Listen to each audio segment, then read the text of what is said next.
Best online work for students in Canada.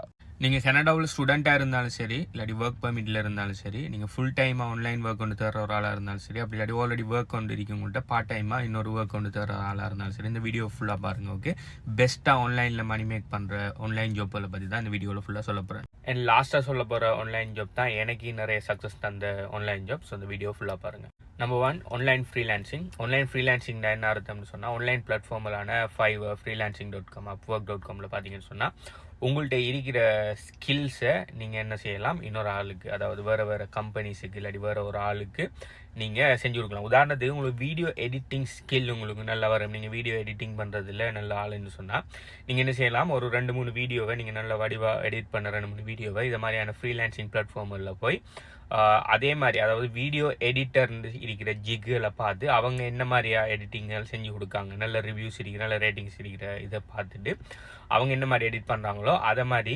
அதில் உங்களோட யூனிக்னஸை போட்டு நீங்கள் அவங்க என்ன மாதிரி அந்த காப்பி எழுதியிருக்காங்க, ஓகே, காப்பி ரைட்டிங் எழுதியிருக்காங்க, என்ன மாதிரி ஆஃபர்ஸ் போட்டிருக்காங்க, எவ்வளோ டாலர்ஸுக்கு அவங்களோட சர்வீஸை கொடுக்காங்கங்கிற எல்லா விஷயத்தையும் அனலைஸ் பண்ணி நீங்கள் உங்களோட யூனிக்னஸ் அதுக்குள்ளே செஞ்சு அப்படியே 100% காப்பி பண்ணி நீங்கள் என்னன்னா உங்களுக்கு ஜாப் கிடைக்காது. அதில் உங்களோட யூனிக்னஸை உள்ளுக்கு போட்டு, அதாவது ஃபர்ஸ்ட் 10 இது ஃப்ரீ, அதாவது நீங்கள் ஒரு 10 தரம் கிளைண்ட்டுக்கு திரும்ப அவர் கேட்குற ரெக்யர்மெண்ட்ஸை செஞ்சு கொடுக்கலாம். அப்படி இல்லாட்டி நீங்கள் ஒரு வீடியோ எடிட்டிங் ஆர்டர் பண்ணி அவங்கள்ட்ட இன்னொரு வீடியோ எடிட்டிங் ஃப்ரீயாக கொடுக்கலாம். அப்படி இல்லாட்டி ஒரு 1 வீக்குக்கு நீங்கள் கிளைண்ட்டுக்கு கன்சல்டேஷன் கொடுப்பீங்க. உங்கள்ட்ட யாருனான ப்ரொஜெக்ட் வாங்கினான்னு சொல்லி நீங்கள் உங்களோட க்ரியேட்டிவிட்டியை உங்களோட எக்ஸ்ட்ரா இதை நீங்கள் போடக்குள்ளே நடக்கணும்னா உங்களுக்கு சேல்ஸ் கட்டாயம் கிடைக்கும். எடுத்த உடனே பார்த்தீங்கன்னு சொன்னால் உங்களுக்கு ரேட்டிங் வர வரைக்கும் உங்களுக்கு சேல்ஸ் எடுக்கிற கொஞ்சம் கஷ்டம். நீங்களே என்ன செய்யலாம்னா, யாருனான இது ஜாப் ஆஃபர்ஸ்கள் போடுவாங்க ஃபைவரில். ஸோ அதில் நீங்கள் போய் என்ன செய்யலாம், நான் உங்களுக்கு செஞ்சு தரேன், நான் ஃபஸ்ட் ப்ராஜெக்ட் உங்களுக்கு ஃப்ரீயாக செஞ்சு தரேன். அப்படி இல்லாட்டி நீங்கள் என்னைட்ட இது ப்ராஜெக்ட் வாங்கினீங்கன்னா உங்களுக்கு இன்னொரு விஷயத்தில் நான் ஹெல்ப் பண்ணுவேன்.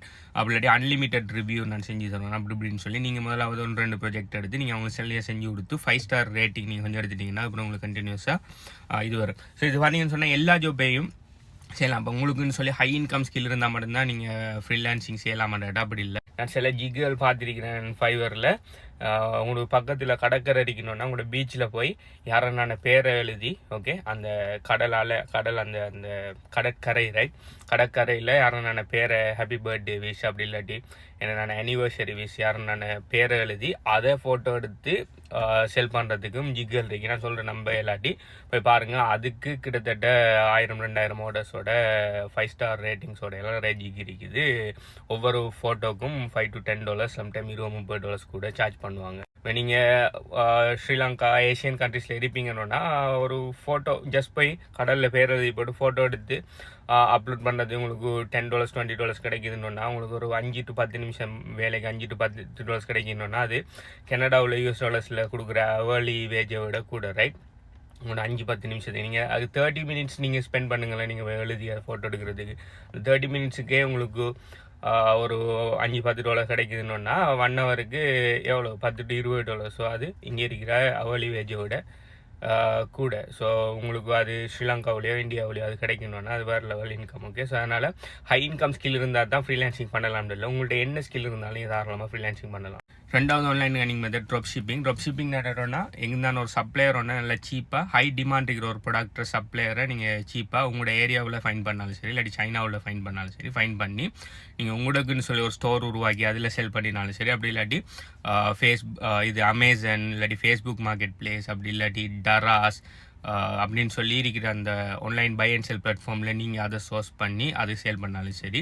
ஸோ நீங்கள் ப்ராடக்ட்டை வாங்குறதுக்கு முதலே வேற ஒரு ஆள்ற ப்ராடக்ட்டை உங்களோட ப்ராடக்டை நீங்கள் சோர்ஸ் பண்ணி அது நான் உங்களுக்கு சேல் வரக்குள்ள அந்த சேலை உங்களுக்கு பணம் வரும். அதில் உங்களோட கமிஷனை வச்சுட்டு, அதாவது உங்களோட ப்ராஃபிட்டை வச்சுட்டு அந்த அமௌண்ட்டை நீங்கள் அவர்கிட்ட ஆர்டர் பண்ணி, எந்த சோர்ஸ்கிட்ட ஆர்டர் பண்ணி யார் உங்கள்கிட்ட இருந்து வாங்கினாரோ அவர் ஷிப்பிங் அட்ரஸை கொடுத்து அவருக்கு ஷிப்மெண்ட்டை பண்ணி விடுற விஷயம் தான் இந்த ட்ராப் ஷிப்பிங்கிற கான்செப்ட். ட்ராப் ஷிப்பிங் பர்சனலாக நான் செய்கிறல, ஃப்ரீலான்சிங்கும் நான் செய்கிறல. நான் என்ன செய்கிறேன், நான் எதில் மணி மேக் பண்ணுங்கிறேன் நான் கடைசியாக வரேன்.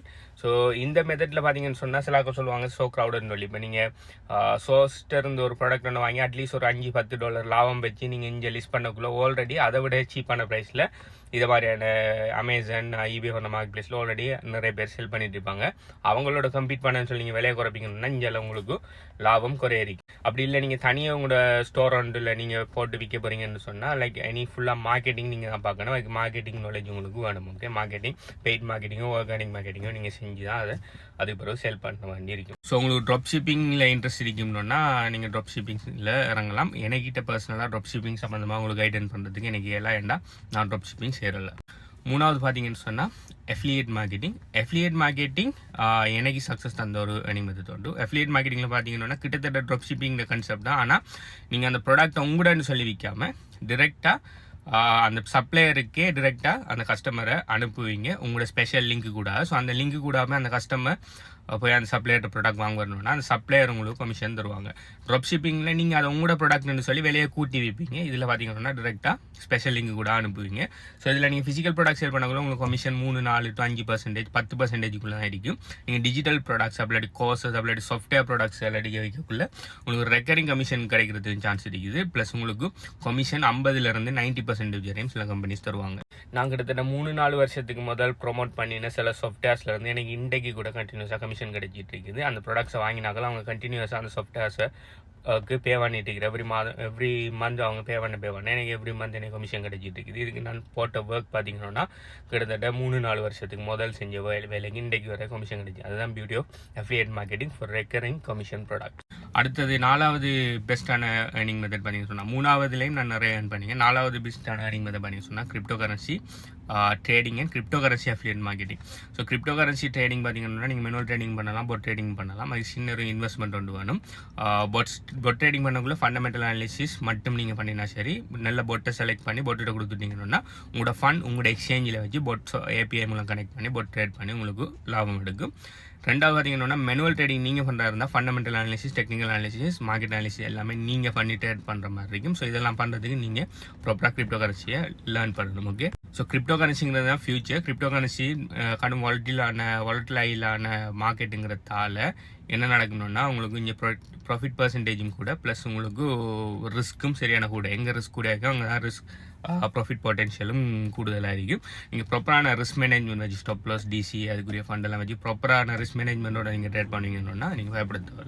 ஸோ எனக்கு கூடுதலாக சக்ஸஸ் கிடைச்ச பொட் ட்ரேடிங்கில் நான் நிறைய 10க்கு மேற்பட்ட பொட்ஸ்களில் நான் ட்ரேட் பண்ணுறேன். அதில் பெஸ்ட்டான பொட்ஸ்களில் டீட்டெயில்ஸ் வேணும்னு சொன்னால் பொட் ட்ரேடிங் சொல்லி கமெண்ட் பண்ணுங்கள், டீட்டெயில்ஸ் தரேன்.